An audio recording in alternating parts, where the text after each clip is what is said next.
It's time for the Douglas Coleman Show. Mr. Smooth and Savvy is joined by guests from all walks of life, from the entertainment industry to authors to political and social commentators, the famous and not so famous, the controversial and the light and fluffy.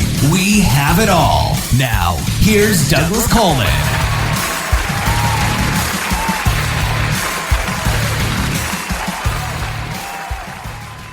Okay, please welcome to the Douglas Coleman Show, Grace Harry. Hi, Grace. How are you?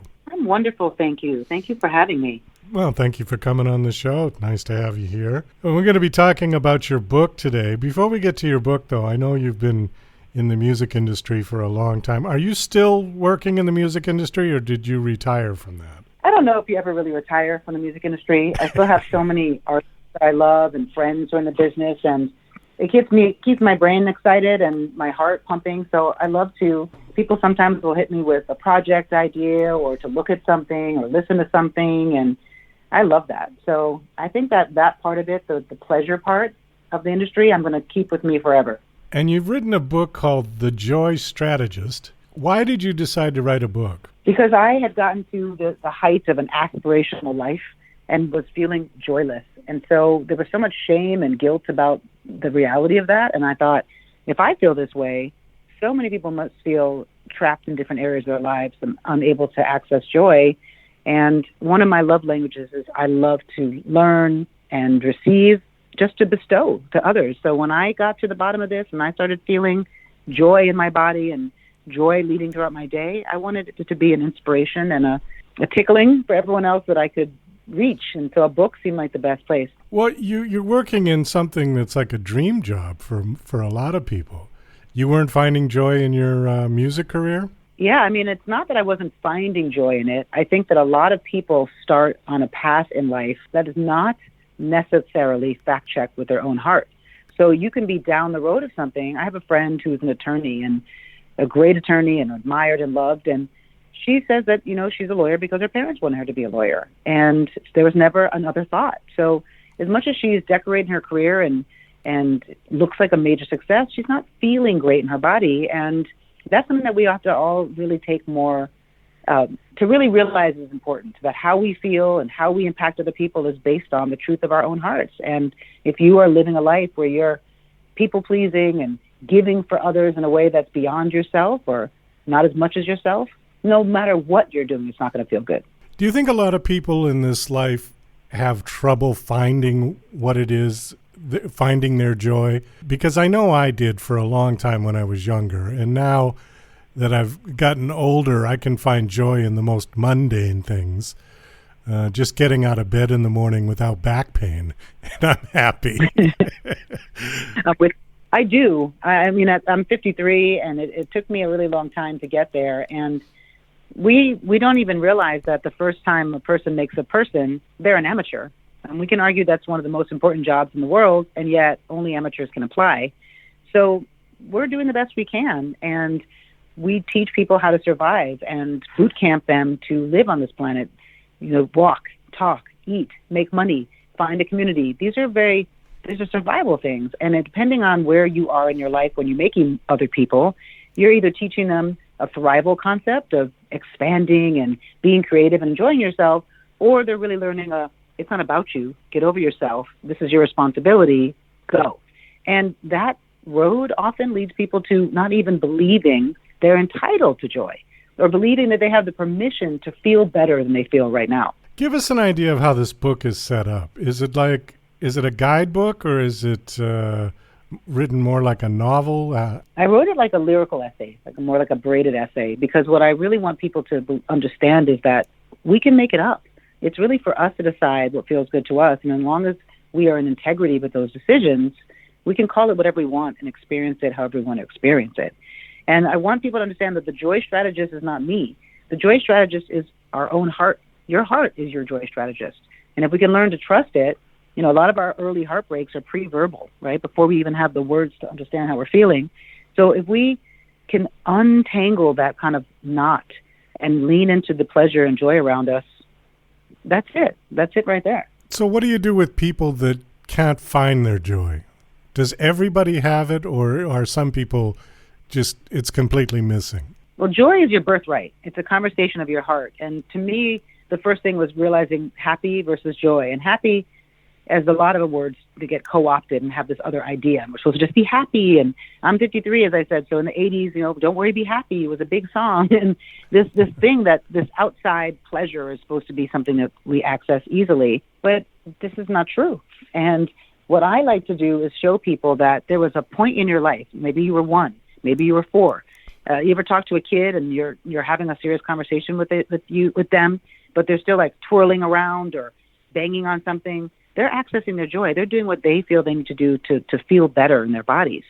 So I help people go back and see what tools you created for yourself in your life at any point to feel great about yourself. I had a client. He was, running a company. He was having a lot of success, but feeling like crap. And when we worked together, I realized that he used to be in a band when he was a kid. And so really urging him to go back and form a band in your basement with your kids. It doesn't even matter. But tapping into that zone, to those experiences within your body that make you the star of your own story is essential. And if we can learn to be the chief energy officers of our own life, what a different world it would be for us impacting each other. So that's it. Finding the tools, going back in, seeing what you already worked with. If you love music, if it's songs, if you used to paint, if you used to draw, if you used to skip down the street, taking a minute a day, a minute a week, a little bite-sized chunk of just re-evaluating and having like a scavenger hunt of your own life back to your joy, and taking those small wins that you had as a child and embellishing them as an adult. I'm looking at your bio and it says, through her popular playdate community, Play with Grace. Explain what that is. Right. When I first started this, you can find joy in your childhood experience, it was elusive. I could not access anything. And I had so many conversation that was just penalizing me for even doing it. So I started to just recreate my childhood experience, songs I loved, puzzles I used to do, books I loved as a child, and bringing those elements in was such a game changer for me to set the stage for, oh, right, I did love that. Oh, that was a great experience. And so I started workshopping this on friends. When they would come over, I would have playing in my house the things that they loved to listen to or games they loved as a child. And it was extraordinary to me to see that would just drop people into that reality and their truth. Oh, yeah, I'm in this feeling. Oh, I did love this, or that was a good experience. So I started doing it for clients and having them show up, creating a playdate experience for them. And then whatever are the games and the toys and the things that we're working on that they loved as a child, now we can bring in some of these adult conversations of things that are complicated in a place where you're feeling a little bit like you have more abundance to bring this in, like you have more opportunity to bring this in when you're transported into a state of your childhood. So I do that now, bespoke one-on-one with people. I also do larger kind of field days and play dates where you're playing with people and learning how to be adults who still have an intimate conversation around their heart. I'm Douglas, I know you wanted me to be on the show, but I was very scared and I didn't know how to do it. Getting back to that level of truth and intimacy about what we need to feel safe with each other. So that's what those playdate and playdate experiences are, to give us a little hack back into ourselves, back into our younger selves. What do you think the biggest barrier is for people to get to that point, to get to that place? I think it's a few things. A dear friend of mine, Jana Romer, she's a major, massive, amazing astrologer, and she has a platform called Attune to the Moon where she brings people in for workshops. And she said this thing to me that I feel like is the big one, that we as adults have lost this belief that we had as a child that two opposing forces and two opposing ideas can both be true. So the concept that joy is our birthright and joy is pleasure and play and we can access it, but also that there's work involved to getting there. That's I feel, the biggest barrier to entry. And then the second one is literally the conversations that we have with ourselves that are disgusting. Well, we beat ourselves, the shame story, the lack of permission to have pleasure. I had someone tell me recently, I'm just going to keep my head down and work, and one day I'll go to heaven and not the HE double hockey sticks place. That's not a good strategy, because that means that if you're a parent, this is what you're teaching your children. They're mirroring this behavior. If you're working in the world, you're giving everyone this concept that you believe that life is to toil through and drudgery. And that energy alone doesn't bring anybody joy. So that, I think, are the big barriers. It's our own inner self-talk. It's our own belief that we can't do it, that this should not be work, that this should be pleasure, that relationships should just feel good. And there's nothing in the world that we can achieve without a little bit of strategy, without a little bit of work, and a little bit of intention. So those are the barriers. And if we can just remove those barriers with just a minute in the morning, making yourself the star of your own story, that's a game changer. I see the word ego on here a couple of times. Is that something that gets in people's way?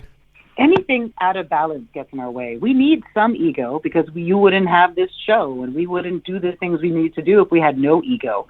But an ego, a brain, even a heart not in balance takes us in a direction that is not really safe for our heart or for a bigger vision for ourselves. So it's not that we should not have an ego. It's that we should learn that we have a team inside ourselves of this ego and brain and heart, and the right balance for every situation is necessary. You know, this is a moment where I'm going to have to step on stage. I'm going to need a little bit more ego to get me up on there. But I need heart to be leading the show so that the ego is in balance and checked and not just raging out of control and becoming detrimental to myself and other people. So it's learning to realize that we have these internal tools, but they also need to be strategized and balanced just like everything else. Do you think creative people are closer to joy than non-creative people, or do you think it's the other way around? I think it's not creative people or not creative people, because I know some incredible creative people who've had massive success with their creativity who still are really mean to themselves internally, who still do not believe that they deserve the things that they deserve. So if creativity helps, because you definitely, being in your creative mastery, you get closer to the zone. But then a lot of people who then their creative becomes their job or what makes them money, they then start to penalize that part of themselves and then have a harder time accessing joy and truth.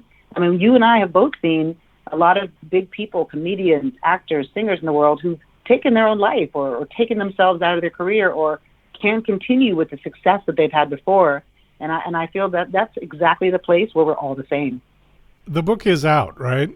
It has been released? Came out Tuesday, the 17th. Oh, just came out. Okay. Well, it's called The Joy Strategist, and my guest is Grace Harry. Do you have a website that you want to give out? I do. It's thejoystrategist.com. And I also can be found, if you want to flag into my DM, at Grace Harry on Instagram. On Instagram. Okay. Do you plan on writing part 2 to this or go off in a different direction? Yeah. Oh, yeah. Some of these topics, like raising powerful people, starting with yourself, I really want to get into that. I really want to get into, would you date yourself? We have such a interesting world right now where people feel like, hookup culture and all this stuff, but we're not really leaning into what kind of partner we want that we actually are ourselves and can magnetize to. So, being who we want to be in love with and who we want to see in the world. So I want to open these topics up further. And so I'm already halfway through on a second book around a lot of these topics. Oh, great. You did say you worked one-on-one with clients. Do you also do speaking engagements? Like, do you take this on the road? Oh, yes, absolutely. I'm happy to go anywhere and talk about this with anyone because this is for all humans, age 0 to 200 plus someday. And we just all need this reminder. And there's all these incredible books I've read in my life. I think of the 4 Agreements and how they talk about that if we don't do our own healing, we're just these pain bodies with this raw skin bumping up against each other all day, triggering each other's pain. But if we actually do the radical self-reliance and take care of ourselves, then we're inspiring that level of joy and love to everyone we meet instead. Well, we're going to wind this down, Grace. Thanks so much for coming on. It was nice meeting you and nice chatting with you. Best of luck with the book and with everything you're doing. Thank you so much. Enjoy the rest of your day.